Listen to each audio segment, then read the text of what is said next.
जीत जाओगे, जीत जाओ। हमारे हृदय की बात समझ लो, हमारी एक बात पकड़ लेना। ये प्रभु, जब हम गंदगी नहीं छोड़ पा रहे, हमारा स्वभाव है, देखो ना, हम नहीं छोड़ पा रहे और इनसे विमुख हो जाते, ये बहुत बुरा हो गया। सुनो उमाते लोग अभागी, हारिता जी शब्द देखो, हारिता जी होई विषय अनुरागी। ये जीत जाओगे, कोई भी तुम्हारी दुर्गति करने में समर्थ नहीं। और इतना आ गया तो तुम महात्मा बन जाओगे, सब छूट जाएगा, सब छूट जाएगा। देखो, परम सुख स्वरूप राधा वल्लभ लाल जी मिलने के पहले आपको जो जो चाहिए वो सब भेज देंगे। मान लेना मेरी बात। जैसे जैसे कदम आपके प्रभु की तरफ बढ़ेंगे तो जो जो तुम्हारी चाहत है सब दे देंगे। अगर आपने ना के सिवा हां स्वीकार नहीं किया तो आगे वो मिल जाएंगे, और अगर आप उनमें रमण करने लगे दे देंगे। जो इच्छा करी हो मन माही, हरि प्रसाद कस दे, जाओ भोगो। लेकिन सुनो उमाते लोग अभागी, हृदय की बात कहता हूं, मैं नीच हूं, पामर हूं, नहीं विषय पर विजय प्राप्त कर सकता, पर हे प्रभु, जब इन्हें नहीं छोड़ सकता तो आपको भी नहीं छोड़ सकता। हमारा स्वभाव है पकड़ना। जब हम काम क्रोध लोभ मोह मन मत्सर नहीं छोड़ पाते नाथ, तो आपको कैसे छोड़ देंगे? नहीं, जीत जाओगे, जीत जाओ। हमारे हृदय की बात समझ लो। ये माया का ऐसा आकर्षण है कि ऐसे कभी कोई करके निकल ही नहीं पाया। मुझ में ताव दे के कोई नहीं निकल पाया। शिव विरंचिका मोहई को है बपुरा आन, बपुरा माने बेचारा, बेचारा और कौन ऐसा है? इन बड़े बड़े महापुरुषों की भी आंखों में, ज्ञान दृष्टि संपन्न नेत्रों में भी भ्रम पैदा कर दे, उसका नाम माया। गरुण महाज्ञानी गुण राशि, देवर्षि भगवान के अवतार। बस समझो, हमारी एक बात पकड़ लेना। ये प्रभु, जब हम गंदगी नहीं छोड़ पा रहे, हमारा स्वभाव है, देखो ना, हम नहीं छोड़ पा रहे, तो नाथ बड़ी गुरु कृपा से आपका नाम आप पकड़ में आए हो, तो हम ये नहीं कह रहे कि हम गंदगी छोड़ के आपको पकड़ लेंगे।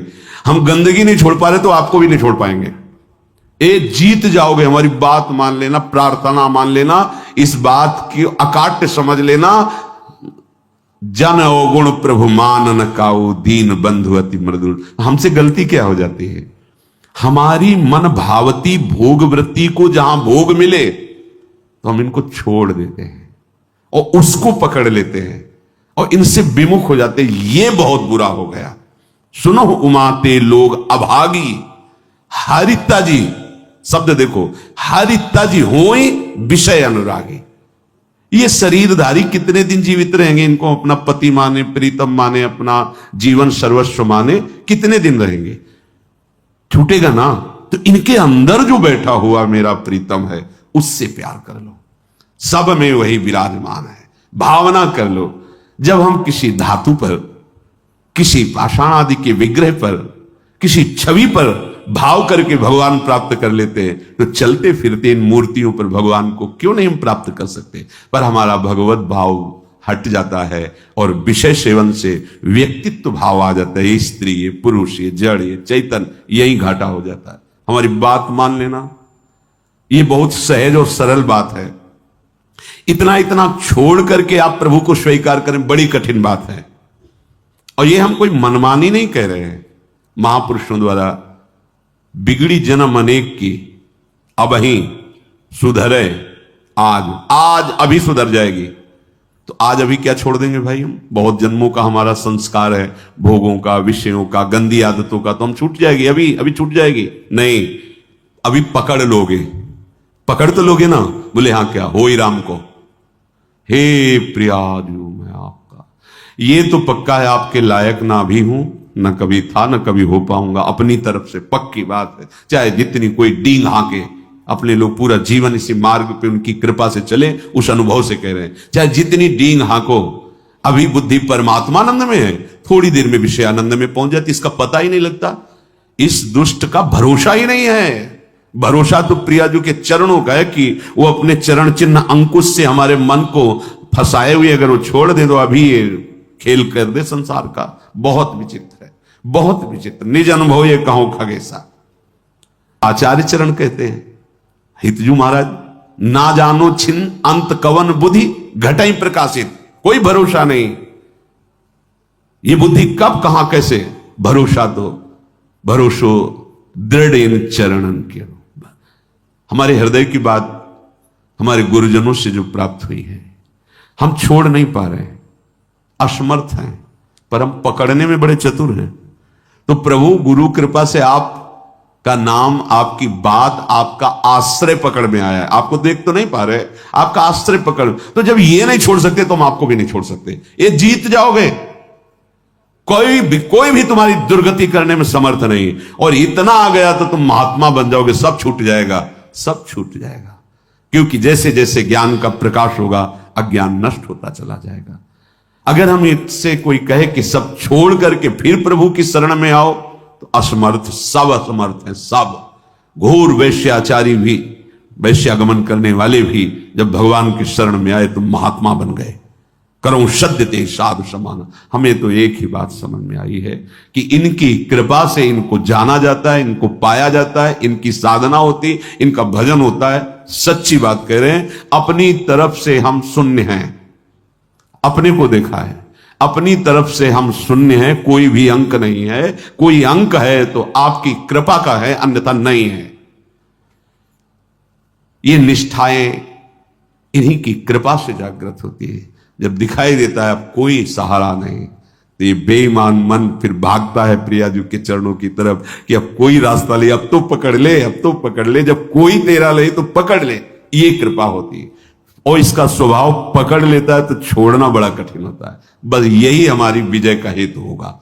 अगर हम सत्संग के द्वारा भगवत नाम, भगवत धाम, भगवत चरण सेवा की निष्ठा पकड़ लें, काम हो जाएगा। बिल्कुल सरल मार्ग है, हम नहीं छोड़ पा रहे हैं तो हम पकड़ने वाले स्वभाव वाले, तो हम पकड़ लेते हैं। आपको कैसे छोड़ेंगे जब गंदी बातें नहीं छोड़ पा रहे, तो आपको कैसे छोड़ेंगे। पर इसकी चाल माया की है, वो आपको आकर्षित करके प्रभु को छुड़वा देगी, और छुड़वा देती है। बस यहां नहीं कोई हमें बीच में कमजोरी रखनी। हम नीच हैं, पामर हैं, पर आपके हैं, इस पर कभी संशय नहीं हो सकता। हम ये नहीं कहते कि आपके लायक हैं, पर प्रभु नालायक हैं, पर आपके हैं, बस इसमें संशय। ये बात नहीं हो सकती कि आप हमें छोड़ो और ये ले लो। नहीं, हम इसे नहीं छोड़ पा रहे, पर आपको घसीटेंगे अपने साथ। अब आपके गले पड़ गए, अब आपके गले पड़ गए। अब ये पट्टा आपके नाम का है। अब आप देख लो किसको रोकना है, किसको हटाना है, वो आप जानो नाथ। अब आपको नहीं छोड़ सकता। क्षुत्रिड वाधास त्वसैहास तदपि नहीं पदम यामी वृंदाटवीति। अब हम एक कदम भी धाम को नहीं छोड़ सकते, चाहे जैसी परिस्थिति। ऐसे ही हम निरंतर नहीं जप पा रहे, पर कोशिश करेंगे कि नाम हमसे न छूटे। हम प्रभु के ध्यान में नहीं, पर हमारे चित्त में बात बैठ गई कि शरणागत वात्सल्य समुद्र प्रभु, मुझे आपका भरोसा है, आपका सहारा है। ये अंदर की बात कह रहा हूं, ये आपको महात्मा बना देगी। अपने मन की बात जो प्रभु की बात से मिले वही प्रमाणित मानी जाती है। भगवान कह रहे हैं, अपिचेत सुदुराचारो भजते माम अनन्य भाग। अनन्य भाग भजन का मतलब वो निरंतर भजन नहीं कर रहा, उसने भाव कर लिया है कि अब मुझ जैसे दुराचारी पापी का एक ही भरोसा है, केवल भगवान। ये अंदर की बात समझ जाओ। इसको कहीं इसकी व्याख्या सुनने की कोशिश मत करना, क्योंकि जैसी स्थिति होती वैसी व्याख्या होती है। भगवान के वाक्यों का सर्वस्वरूप है। आप जिधर से देखोगे वो आपको अपने अनुकूल दिखाई देने लगेंगे। एक बात आंतरिक जो हमारे हृदय में गुरु कृपा से समझ में आई है कि हम जैसे भी हैं, देखो भगवान के वचनों से प्रमाणित है, इससे बड़ी कोई बात नहीं होगी। जो नर होए चराचर द्रोही, आवे सभय सरन तक मोही। चराचर का द्रोही है, पर वो भयभीत हो गया कि अब मेरा कोई सहारा नहीं है, प्रभु के सिवा मुझे कोई नहीं बचा सकता, मैं इतने पाप किए हूं। भगवान कह रहे हैं, उसके लिए कह रहे हैं जो शब्द है, तज छल कपट मोह मद माना, करो सद्यते साधु समाना। इसका अर्थ ऐसे लिया जा सकता है कि वो छल कपट मोह मद मान का त्याग कर हमारी शरण में आवे तो हम उसे साधु बना देंगे, शब्दावली से। लेकिन भाव में ऐसा नहीं है। फिर महाराज साधु क्या बनाएंगे, तो साधु हो गया। जो छल कपट मद मान इन सब का त्याग करके आपकी शरण में आया है, तो आप साधु क्या बनाएंगे? तो साधु है ही, इसी को तो साधु कहते हैं। तो यहां भाव ये है कि तज, मैं त्याग कराऊंगा उसके छल कपट मद मान का त्याग कराकर करो सद्य। जो करो शब्द है वहां यहां से लागू होगा पूरी चौपाई में। तज छल कपट मोह मद माना, करो सद्य ते साधु समाना। उसको सब त्याग, क्योंकि उसे ही त्यागना है ना, तो मैं उसे सामर्थ्य देता हूं, वो छल कपट मोह मद मान का त्याग कर देता है और मैं उसे साधु स्वरूप। और भगवान गीता जी में इसी श्लोक में कहा अपिचित कि उसे मानो वो साधु हो गया क्योंकि मेरी शरण में आ गया है, अब मैं संभाल लेता। भगवान का आश्रय लेकर भरोसो दृढ़ इन चरणन के रो, दृढ़ता पूर्वक। ये दृढ़ता तुम्हारी फिसलाने के लिए बहुत से ऐसे माया जाल फेंकेगी, तुम्हारी अश्रद्धा हो जाए, तुम्हारा प्रश्न जोरदार हृदय में प्रकट, तुम्हारी प्रिय जगह में जहां ममता है आसक्ति वहां प्रहार करेगी माया। फिर हे भगवान नहीं नहीं, आपका था आपका है आपका रहेगा प्रभु, अब नहीं, अब धोखा नहीं, आपके सिवा नहीं। ये बड़े बड़े भक्तों के जीवन में देखो ना, उसी पुत्र के ब्याह के में ठाकुर जी जा रहे हैं, वही पुत्र जो अंतर ध्यान व्रत करताल उठा के नाच रहे नरसिंह मेहता, हे गोविंद तेरा सब मंगलमय, अच्छा किया, अब निरंतर और चिंतन आपका बढ़ेगा। पर ये निष्ठावान ही कर सकता, नहीं तो नहीं। ये क्या रात दिन भजन करते हैं पुत्र, वो भी राधे राधे। श्रीवास जी को हर महाभागवत को देखो, ये आने जाने वाला देश है, टिकाऊ नहीं है। ये परिवर्तनशील नाशवान शरीर है, अविनाशी नहीं है। यहां जितना खेल है बस होश में खेल लो, इस खेल से मुक्त हो जाओ। यही होश है कि और कुछ छोड़ पाओ ना छोड़ पाओ, इनको मत छोड़ना, इनको पकड़ लो, जीवन कृतार्थ हो जाएगा। चलते हैं महाभागवत पांडवों के पावन चरित्र में। प्रसंग चल रहा है महाराज युधिष्ठिर को दुखी देखकर उनके मामा जो माद्री जी के भाई शल्य, वो प्रसंग सुनाया कि आप और द्रौपदी को ही केवल दुख नहीं हुआ, देवराज इंद्र और उनकी पत्नी शची को भी महान दुख भोगना पड़ा है, आप चिंता ना कीजिए। तो उन्होंने पूछा क्या दुख भोगना पड़ा? वो तो त्रिभुवन पति हैं। तो प्रसंग चल रहा था, त्वष्टा जी के हृदय में द्वेष भाव देवराज इंद्र की प्रथा, उन्होंने विश्वरूप को मंत्र बल से प्रकट किया, देवराज इंद्र ने वज्र के द्वारा उनका, फिर उन्होंने वृत्तासुर को प्रकट किया, फिर वृत्तासुर का कल चरित्र आपने सुना। अब जो वृत्तासुर से ब्रह्म हत्या प्रकट हुई, वो इंद्र को कहीं भी शांति नहीं लेने दे रही थी। तो जल को एकांत देश में जाकर जल को स्तंभित करके कमल नाल में सूक्ष्म रूप से प्रवेश होकर के वहां रह रहे थे। अब देवराज इंद्र पद खाली था, तो समस्त ऋषि देवताओं ने देखा त्रिभुवन में अराजकता फैल रही, तो लोकपाल देवता ब्रह्म ऋषि सब विचार करने लगे कि त्रिभुवन पति पद पर किसका अभिषेक होना चाहिए। इस समय त्रिभुवन में कौन है जिसे त्रिभुवन पति पद दिया जाए? तो देखा गया तपस्या में, यज्ञों में, दान पुण्य में, धर्म में बहुत बढ़े हुए महाराज नहुष जी हैं। उनके पास देवता ऋषि सब गए, प्रार्थना की। तो नहुष ने कहा कि मैं आपके सामने बहुत दुर्बल हूं, मेरे में इतनी सामर्थ्य नहीं कि मैं आप देवता और ब्रह्म ऋषियों का शासन कर सकूं। राजा वही होता है जो सबसे बलवान होता है, मैं तो निर्बल हूं आपके सामने। तो यह सुनकर के संपूर्ण देवता ऋषि मुनि स्वर्ग के राज्य का पालन करने के लिए उनसे कहा, अच्छा तो तुम इस बात से अपने को कमजोर मान रहे हो, तो हम ये वरदान देते हैं। समस्त देवता ऋषियों ने कहा, देवता दानव यक्ष ऋषि राक्षस पितर गंधर्व भूत मनुष्य जो भी आपके सामने दृष्टि में आ जाएगा, उसका आधा तेज बल तप बल सब आप में आ जाएगा। अब आपको कोई परेशानी, आप स्वर्ग में ब्रह्म ऋषियों के द्वारा आदर पाकर के त्रिभुवन पति आसन पर बैठे। धर्म को आगे रख करके राजा नहुष को अभिषिक्त किया गया, अभिषेक किया गया वेद मंत्रों द्वारा, और परम दुर्लभ देवराज इंद्र के पद पर उनको बिठाया गया।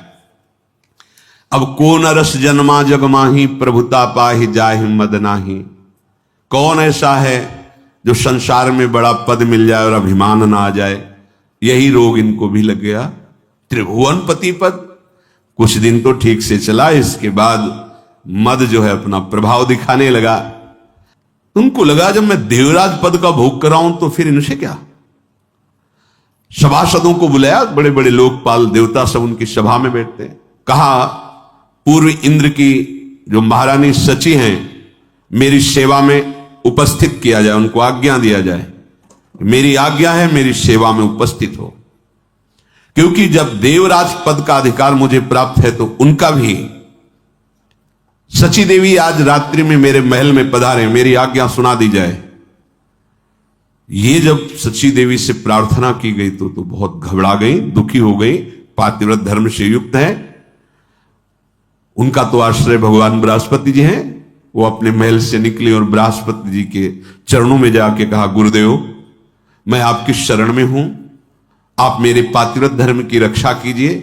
नहुष इस समय इंद्र पद में है और उसने ऐसी आज्ञा की है, और मैं अपने प्राण वल्लभ देवराज इंद्र के सिवा किसी भी पुरुष को पुरुष रूप से कभी देखा ही नहीं, स्वीकार ही नहीं किया। मैं एक पतिव्रता हूं और भगवान आपने भी मुझे सौभाग्यवती का आशीर्वाद दिया है, तो क्या मेरा यह दुर्भाग्य होगा? प्रभु आप मेरी रक्षा कीजिए। आपकी वाणी परम सत्य होती है। हे देवगुरु, आपने आज तक जो बोला है कभी मिथ्या नहीं गया। आपका पूर्वोक्त वचन की सौभाग्यवती हो, वो मेरा सुरक्षित रहना चाहिए। बृहस्पति जी बहुत विचार मग्न हो गए कि इस समय उसके सामने जो जाएगा तो उसकी सारी सामर्थ्य से आधा बल उसे प्राप्त हो जाएगा। ठीक है, मैं विचार करता हूं, तुम नहुष से डरो मत, थोड़े दिनों में ही ये नष्ट हो जाएगा। जिसकी परिस्त्री गमन की वृत्ति है वो नष्ट हो जाएगा, उसे नष्ट करना नहीं पड़ता, वो अपने कर्म से ही नष्ट हो जाता है। सची देवी कि अब समय तो बहुत थोड़ा है, कभी फिर वो आदेश कर सकता है।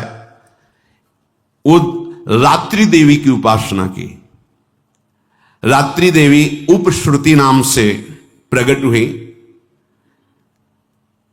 सची जी ने कहा, जा इंद्र पुनः छुप गए, मुझे ले चलो, मैं स्वयं उनसे बात करूंगी।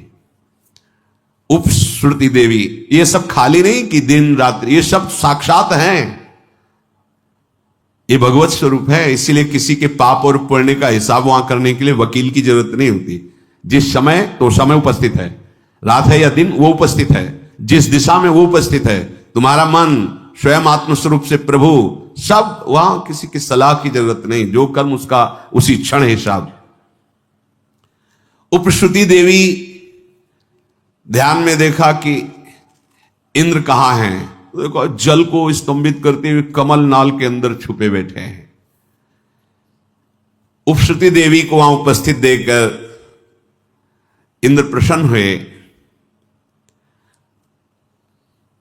अब आप आ गई तो कोई न कोई उपाय तो बताएंगे ही।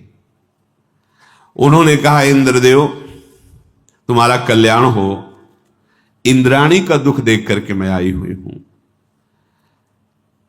तुम सब पर्वत वन पृथ्वी स्वर्गलोक सबका त्याग कर यहां जल में हो, और यहां इंद्राणी की क्या दशा हो रही तुम्हें पता है, बड़ा दुख भोग रही। तुम कमलनाल में सुरक्षित हो, पर आपको इंद्राणी को सुरक्षित करना चाहिए। देवराज इंद्र ने कहा कि इस समय मैं असमर्थ हूं। नहुष बहुत बड़ा बलवान है और कुचेष्टा पर उतारू है, तीनों लोगों में कोई ऐसा नहीं कि उसे सुधार सके। मैं इसमें क्या कर सकता हूं? वो पापपूर्ण विचार रख रहा है। उनका अपने आप को आप प्रकाश में लाइए, अपने तेज से आप देवताओं का जो शासन पद उसे स्वीकार कीजिए। इंद्र ने कहा, देवी इस समय पराक्रम मेरे में नहीं है, नहुष में है। देखो कितना बड़ा पद मिला, कितनी बड़ी कृपा मिली, चूक कैसे हो जाती है। इसीलिए जब तक भगवत आराधना में नहीं चित्त डूबता या भगवत आराधन संतों के शासन में नहीं रहता तो बड़े बड़े से चूक हो जाती है।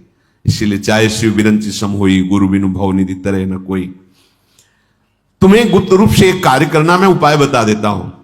अब इंद्र जी उपाय बता रहे कि तुम नहुष के पास जाना, निर्भय रहना, और उससे कहना जगतपति हो तुम, तुम्हारा पूरा अधिकार है जगत पर। मैं देख रही हूं कि इंद्र समर्थ है, तो अब तुम ही इंद्र हो, तुम्हारा पूरा अधिकार। पर मैं ऐसा चाहती हूं कि आज तक जो कोई ऐसे वाहन पर न बैठा हो, ऐसे वाहन से तुम हमसे मिलने आओ। नहुष मुस्कुराया और कहा, मैं समझ नहीं पा रहा हूं तुम क्या कहना चाहती हो। बोले, दिव्य पालकियों में मिलने आते हैं, कोई अपने वाहनों पे आते हैं। मेरी इच्छा है कि तुम मेरे लिए ऐसे वाहन पर आओ जैसे आज तक कोई न बैठा हो। तो तुम केवल इशारा कर दो, वैसे ही मैं आऊंगा। इंद्राणी बोली, आप मेरे पति हो सकते हो, पर मेरी अभिलाषा के अनुसार आओ। पहले के जो इंद्र थे ना, वो मेरे से मिलने जब आते थे तो ऐरावत हाथी पे आते थे, कोई कोई हंस पे, कोई किसी पे। पर मेरी इच्छा है कि भगवान विष्णु तक जिस वाहन पे न बैठे हो, ऐसे वाहन पर बैठ कर आओ, क्योंकि आप तो बहुत बलवान हैं। प्रसन्न हो गया नहुष। बोलो तुम। बोले, आज तक ऋषियों की पालकी में बैठ के कोई नहीं चला त्रिभुवन में। ये जो शब्द ऋषि हैं, ये पालकी पे हो और आप बैठ के आए, फिर मैं आपका स्वागत करूंगी। देवराज इंद्र ने बताया था ये ऐसा तुम करो, बस मैं आपको स्वीकार करती हूं। उसने कहा, यह कौन सी बात है साहब, मेरे आदेश के अंतर्गत है। भूल गया, ये भारी अपराध करने जा रहा है। मेरे सामने कोई भी ऋषि ठहर नहीं सकता, क्योंकि उसकी आदि तपस्या बल मेरे पे आ जाता है। मैं जो आदेश करूंगा सब करेंगे। तुम जाओ अपने भवन में, और मैं सप्त ऋषियों की पालकी पे आ रहा हूं। कितना बड़ा अपराध। जो जगत बंदनी महापुरुष हैं, जिन्हीं के आशीर्वाद से इंद्रासन पद पे बैठा था, बुद्धि भ्रष्ट हो गई। ये देखो, जब परिस्त्री गमन किया जाता है तो बुद्धि का निर्णय गलत हो जाता है। बुद्धि बिगड़ गई, बुद्धि का बिगड़ जाना ही नाश है। कामा संजायते क्रोधा, क्रोधा स्मृति विभ्रमा, स्मृति भ्रंशात बुद्धिनाशो, और बुद्धिनाशात प्रणश्यति। बुद्धि का नाश ही सर्वनाश कहा जाता है। देवी, मैं तो तुम्हारा दास हूं, तुम जो आज्ञा करोगी वही करूंगा। सुंदर मुख वाली सची बाहर से मुस्कुराते हुए अंदर से कि अब तेरा नाश निश्चित है, क्योंकि जिन ऋषियों का चरणामृत इंद्र को भी पावन करता है, उन ऋषियों की पालकी पे बैठते ही तेरे सारे सुकृत नष्ट हो जाएंगे। जो मां नहीं मात, पिता नहीं देवा, साधुन सन करवावें सेवा, जिनके ये आचरण भवानी, ते निश्चर समझानो प्राणी। हाँ, बहुत संभल कर संत महात्माओं के पास जाना चाहिए, बहुत संभल के, दैन्यता से। सारा सुकृत नष्ट हो जाएगा। अगर आप बैठ नहीं पाते तो खड़े रहो, 1 सेकंड में नमस्कार करो, निकल जाओ। बैठने की जरूरत है, वो तुम्हारे लिए कुर्सी लाके रखेंगे, तुम हो क्या। बस यही जहां भूल हो जाती है ना कि मैं अमुक पद में हूं, डालो कुर्सी डालो, तो डाल देंगे, भगवान के दास हैं, आसन बिछा देंगे, तुम्हारे आगे झुक जाएंगे। पर तुम जिनके बल पर पदाधीश बने थे, वो पुण्य तुम्हारे नष्ट हो जाएंगे, खोखले हो जाओगे। आए थे बलवान बनने के लिए, गए निर्बल होकर के। इसीलिए बहुत बहुत सावधान।